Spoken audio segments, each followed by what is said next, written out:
Really honoured to be here with you today. Tony is a bit of a hero of mine, so he's done amazing stuff, as I think you can all agree. Just getting us all together after what's been a difficult couple of years, I think he's done a fantastic job. So well done to Tony. I think we're all sharing a common aim here. I think, I'm going to be preaching to the converted, so I'm very cognizant of that. We're all here because we share a vision of creating neuro-inclusive workplaces. The sad thing is we're many years away from that. I think despite all of our efforts for many years, some longer than myself, we are light years away from creating those neuro-inclusive workplaces. So NiB, briefly, we are a business-led forum, an industry group for organisations and companies to share best practice on neurodiversity. We're seeking to create and foster environments where neurodivergent employees and, importantly, potential employees are understood and they can actually form a valuable part of the work culture. We all know that statistic, around 15 to 20% of the population being neurodivergent. To make that a bit realer, stand in front of the microphone, that's 13.5 million people in the UK, and that's a massive number. So what I've seen over the last year with NiB is that businesses are finally waking up, and I've had some really interesting conversations this morning so far, and I think we're sharing a common view that actually it feels like we are at a new paradigm of diversity and inclusion with neurodiversity at the forefront. So, as I said earlier, sadly, we are light years away from that world where neuro-inclusive workplaces exist. And what that means for me is that potentially 13.5 million people are excluded from rooms just like this. They're excluded from employment and opportunity, regardless of their ability. And that's what we're looking to change, the people here today and myself included. Now, the exclusion of those many people, not only from work, but also from the dignity and independence that affords, that diminishes our community and our society as a whole. And that simply has to change, and it has to change now. The founder of our ND movement, the great Judy Singer, put it so well. The ND movement is a social movement at its heart. Many of us here today might be wondering, how can we collectively or individually look to effect that change that we all think is necessary? Now, the message I've tried to convey within Neurodiversity in Business is that the answers do not lie outside the corporate world, but they actually lie inside the corporate world. And what I mean by that is that the solutions that we're looking to see in terms of moving towards neuro-inclusive workplaces are only going to happen if we're incredibly determined and quite forceful in the change within our businesses. That maxim has been demonstrated by lots of people here today, and I personally thank you for your efforts. In the corporate world, we've lived through and are learning to live through still a global pandemic which has changed the corporate world forever. The Great Resignation, and also more talent gaps than I think we've seen in many decades. But we need to be realistic here. There are positive aspects to this, but the realism here is that most organisations are still failing to identify the talent and the skills that neurodivergent employees bring. What I'm hearing about for the membership of NiB is that one of the key reasons is that the corporate world is still failing to make ND employees feel at home. So they're not able to bring their authentic selves to work. So as a collective, the people in this room, we're starting from a fairly immature position, I think. Especially when you consider the great, or depending on who you're talking to, good progress we've made on other areas of D&I, sexuality, gender balance, ethnicity to some extent. So there's a recognition now that ND in the corporate world deserves more attention, and we want the corporate world to be leading across society. So I'm a realist, but I'm also an optimist. And the great news I have for you today here is that actually across the corporate world, we are making changes faster and more effectively than any government body could hope to achieve. And that's coming from grassroots within the corporate world. And that's coming simply through businesses working together. And I'll pause there and repeat that slowly. Simply through businesses working together. Now, collaboration and cooperation and a keen focus on the common good, those are not concepts which are terribly well effected day to day in the corporate world. But in the space of neurodiversity, and hopefully through neurodiversity in work, we're actually seeing that in place across the corporate world. So a little bit about me personally, just by way of introduction. So I'm grateful to use the term CEO of Neurodiversity in Business, but actually that doesn't really describe me. I'm a volunteer. I have family responsibilities which include taking care of my little boy Josh, who's autistic. We fondly call him the Joshy Man. And the Joshy Man's my personal inspiration. He is why I'm doing what I'm doing.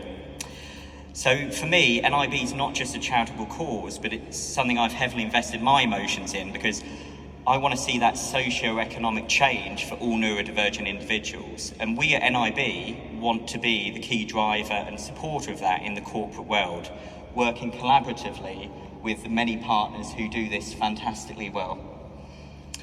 So NiB's mission is to develop more neuroinclusive workplaces, and that can be better hiring processes which do not exclude neurodivergent candidates, to help identify easy modifications to the workplace environment. And by doing those things, businesses are not simply fulfilling their corporate social responsibilities, but they materially and commercially benefit. And that's a message I keep coming back to in all of our presentations to big companies across the UK and Europe, is that actually we've got some fantastic examples now of businesses who are either doing this right or are starting to do this right, and they are commercially benefiting. So we all have a responsibility, I think, in the corporate world to be flipping the narrative, right? We need to be talking about neurodiversity being a competitive advantage. So those from a neurodivergent background can contribute meaningful ways in corporations, through their single-mindedness, attention to detail, innovative thinking patterns, diligence and creativity. And I can genuinely say that I've seen this working well. Furthermore, the rise of automation and robotics is helping the corporate world focus on those skills which are going to be important in the years ahead. Again, ND is a competitive advantage. ND employees, and importantly potential employees, require better support than what is currently available. And this is where NiB is helping. In a short span of time, NiB has recruited over 200 organisational members.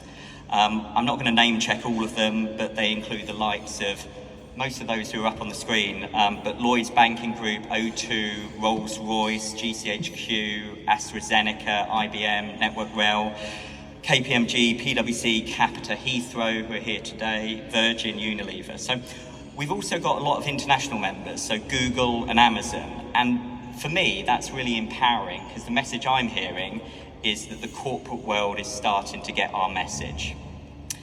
Importantly as well, we need to reach the ND community. So we have a significant online following, just hit 8,000 followers this morning, and that's really important to give the voice to the neurodivergent employee and allow that channel of communication back to the companies. And we're actively monitoring and supporting that dialogue back to the businesses so they understand. Equally importantly, we are volunteer-led and pretty much exclusively neurodivergent employee-led. And that's something I'm really proud of, and I think that distinguishes us. We've created a network of 50 volunteers who are organised around meeting our members' needs.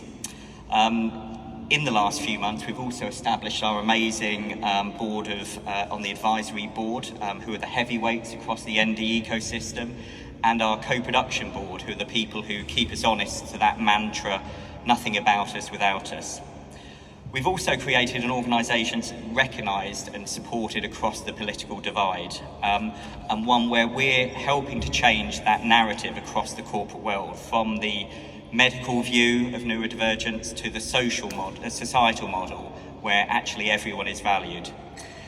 Now, the boardrooms of leading companies are actively wondering where can they find the talent of the future to innovate. And that plays to our strengths. I think that's an amazing time in history that we're all operating. So we know that neurodivergent employees bring that diversity of thought. And I know from my personal career that the diversity of thought amongst project teams actually delivers significantly better client value.